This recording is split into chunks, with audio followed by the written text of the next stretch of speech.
ശ്രീ സേനാപതി വേണു, തികച്ചും ആസൂത്രിതമായ രാഷ്ട്രീയ ഗൂഢാലോചനയുടെ ഫലമായിട്ടുണ്ടായ കേസ് ആണ് ഇത് എന്നാണ് സുരേന്ദ്രൻ വ്യക്തമാക്കിയത്. ഇതിൽ LDF UDF ബന്ധവും അതോടൊപ്പം തന്നെ കെ സുരേന്ദ്രന്റെ സ്വാധീനം ഏതു വിധേനയും മാറ്റുക എന്നുള്ള ലക്ഷ്യം കൂടി ഉണ്ടായിരുന്നു. അതിന് ഉതകുന്ന രീതിയിൽ മെനഞ്ഞെടുത്ത ഒരു കേസ് മാത്രമാണ് ഇത് എന്നാണ് പറയുന്നത്. അല്ല രോഹിണി, ഇതിൽ ആര് ഗൂഢാലോചന നടത്തിയെന്നുള്ളതാണ് പറയുന്നത്. അത് ആദ്യം ഒന്ന് പറയണമല്ലോ. ഇതാരാണ് ഇതിന്റെ അകത്ത് ഗൂഢാലോചന നടത്തിയത്? ഇവിടെ ഇപ്പോ ഞങ്ങള് ഇതിന്റെ അകത്ത് ഇപ്പൊ കാണുന്നത് എന്താന്ന് ചോദിച്ചാൽ പ്രോസിക്യൂഷനും പ്രതിഭാവും കൂടെ ഒത്തുകളിച്ചു. അപ്പൊ പിന്നെ ഇപ്പം കോടതിക്ക് മറ്റൊന്നും ചെയ്യാനില്ലല്ലോ. ഇവിടെ തെളിവുകൾ നിരത്തേണ്ടതും ആ തെളിവുകൾ ശാസ്ത്രീയമായി അതിനെ കണ്ടെത്തി അത് കോടതിക്ക് മുമ്പിൽ വിശ്വസനീയമായ രീതിയിൽ അവതരിപ്പിക്കേണ്ടത് പ്രോസിക്യൂഷനാണ്. പ്രോസിക്യൂഷൻ എന്ന് പറഞ്ഞാൽ സർക്കാരാണ് ഈ കാര്യത്തിൽ നടപടികൾ സ്വീകരിക്കേണ്ടത്. അത് പ്രോസിക്യൂഷൻ പരാജയപ്പെട്ടു. പ്രോസിക്യൂഷൻ പരാജയപ്പെടും എന്ന് ഞങ്ങൾക്കറിയാം. അത് മറ്റൊന്നും കൊണ്ടല്ല. ഞങ്ങളുടെ പേരിൽ ഈ ഗൂഢാലോചന അതല്ലെങ്കിൽ ഇവരുമായിട്ടുള്ള ഏതെങ്കിലും രീതിയിലുള്ള ഗൂഢബന്ധങ്ങൾ ആരോപിക്കുന്നവര് അവര് മനസ്സിലാക്കേണ്ട ഒരു കാര്യം എന്ന് വെച്ചാൽ ഇത് മാത്രമല്ല.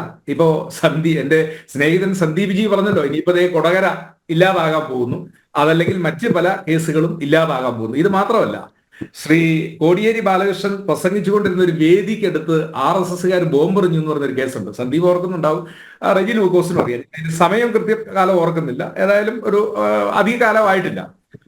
കോടിയേരി മരിച്ചിട്ട് തന്നെ അധിക കാലമായിട്ടില്ല എന്നുള്ളത് കൊണ്ട് അദ്ദേഹം ജീവിച്ചിരുന്നപ്പോൾ ഉണ്ടായിരുന്ന വളരെ പ്രധാനപ്പെട്ട, കേരളം മുഴുവൻ വളരെ വിവാദത്തോടെ ഉത്കണ്ഠയോടെയും ചർച്ച ചെയ്തൊരു കാര്യമാണ്.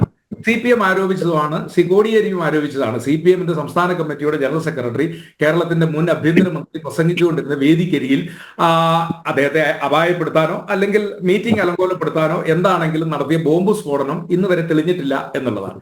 ഇതിപ്പോ കൊടകര കേസും തേഞ്ഞുമാഞ്ഞ് പോകാൻ പോകുന്നു.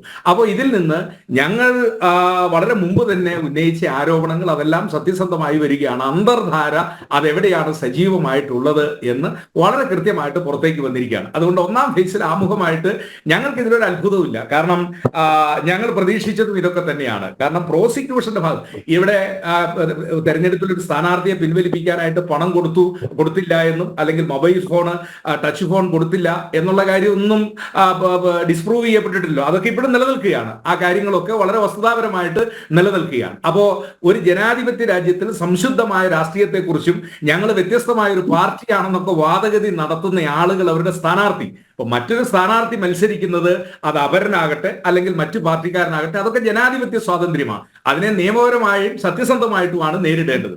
മറിച്ച് ആളുകൾക്ക് കൈക്കൂലി കൊടുക്കുക അല്ലെങ്കിൽ ആളുകളെ തട്ടിക്കൊണ്ടു പോവുക, ആ രീതിയിലുള്ള പ്രവർത്തനങ്ങൾ നടത്തി തെരഞ്ഞെടുപ്പിൽ ജനാധിപത്യത്തിന് ഭൂഷണമല്ലാത്ത പ്രവർത്തനങ്ങൾ നടന്നിരിക്കുന്നു എന്നുള്ള കാര്യത്തിൽ ഒരു തർക്കവുമില്ല.